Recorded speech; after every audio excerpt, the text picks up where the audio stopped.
Right.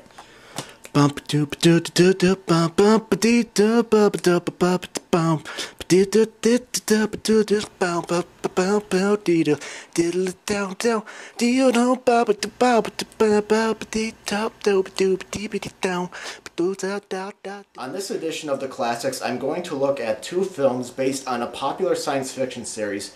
On November 23rd marked the 46th anniversary of Doctor Who, the long-running British science fiction show about a Time Lord known only as the Doctor from his home planet Gallifrey in a time-space machine called the TARDIS.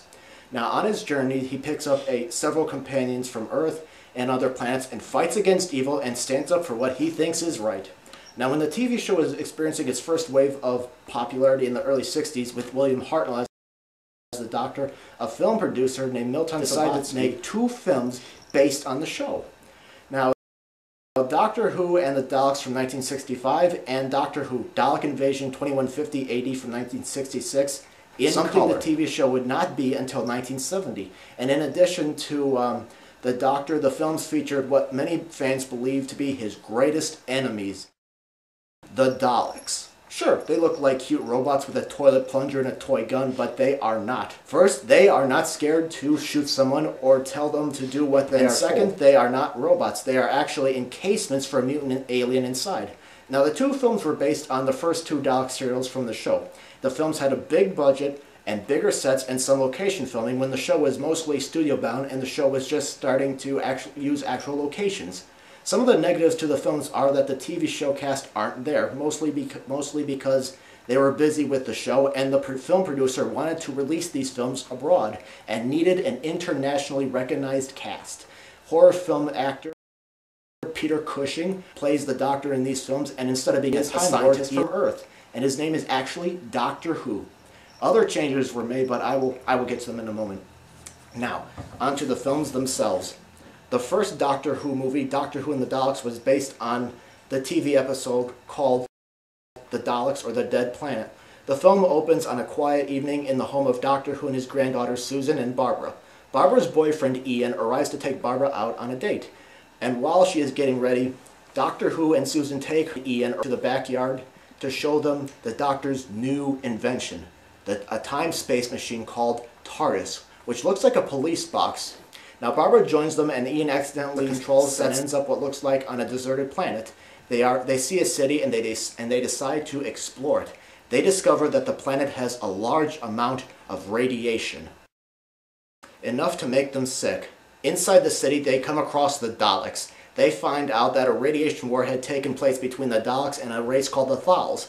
The Daleks became mutated by the radiation and encased themselves in their machines and stayed in their city, while the Thals mutated into a more humanoid form and are very peaceful. The Daleks want to leave the city and exterminate the Thals and be the only race on the planet. The Doctor tries to convince the reluctant Thals to fight back. Can he convince them before the Daleks launch a neutron bomb to destroy the Thals in the Doctor's company? Now, as a longtime viewer of the show, I had a mixed reaction to the film. The original TV story was 7 parts, and I think the film did a good job condensing a sometimes dragged-out story to 80 minutes, taking what they felt was necessary. The film had very impressive sets, and the Dalek costumes looked good, but I found this film to be slowly paced, and the jazz score I felt did not go well with the picture. I didn't like the Dalek voices, how they were done here. They added an echo to them that kind of sounded annoying and forced compared to their TV counterparts. Some people have problems with the leading characters and how they were changed. Other than Doctor Who being from Earth, he's given 2 granddaughters, while in the TV show, Susan was his only granddaughter and Barbara and Ian were her school teachers that accidentally got involved with their adventures. This was changed in the movie to be more family-friendly and for box office appeal. And in addition to Cushing, Roy Castle, a popular comedian at the time, was cast as a somewhat bumbling comic relief in his character. I thought Barbara was just not very interesting as the other leads. Now, the film doesn't explain why the Doctor chose a police box for the design.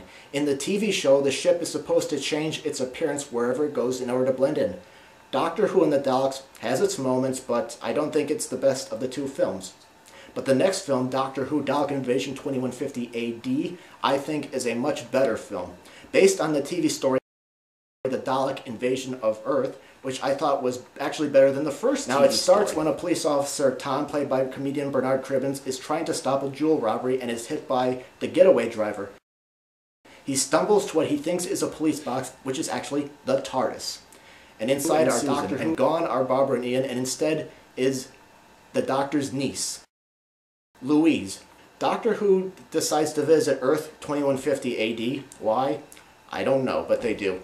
They arrive to find London empty, ruined landscape, and partially demolished buildings. And they discover that the Daleks have invaded. Some of the captured humans have been taken to the Dalek mining complex in Bedfordshire, where the Daleks are forcing them to dig to the center of the Earth. Now, Louise and Susan are taken in by a group of rebels based in the London Underground, led by a man named Wyler. Tom and the Doctor are taken on board the Daleks' ship. What are the Daleks hoping to accomplish? What are they trying to do? Now, this film it's definitely more of an action film than the first film, which was definitely more of a science fiction film with an allegory for war and its aftermath. Peter Cushing, I felt, gave a much better performance here, and he's not as forgetful as in the first film. I kind of sense more authority in him with this film. Again, the film does have some comedy relief in the Bernard Cribbins character, but it's not too overdone here. The film definitely has bigger and better sets, and it doesn't feel as claustrophobic as the first. The locations also create some more breathing space for the film, and the film is, again, it's condensed this time from a 6-part story, and the dog voices aren't grating, and the echo is definitely taken down here. I also felt the Daleks were more threatening here because, you know, they were throughout London, on the spaceships, in the countryside, while in the first film they were just in their city. The film was also faster paced, I think.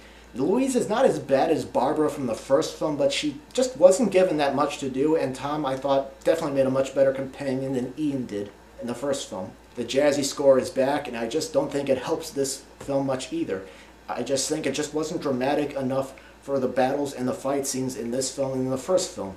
But overall, Doctor Who Dalek Invasion 2150 AD I thought was a big improvement over the first one. And while the films don't really have the special effects that we have today, I think they are good from the time that they were made. Now, do you have to be a Doctor Who fan to have seen the TV show in order to get these films? No. These films exist in their own universe. Now, do you have to see the TV episodes beforehand in order to get it? No, but if you do watch them, they do make a nice comparison. Okay, that's it for this first edition of the Classics. Feel free to leave any comments if you've seen either of these films or on the segment in general. Like, what would you like done differently? What did you like? I do read everything that comes to me, so thank you very much for watching, and hopefully we'll see you on the next edition of the Classics.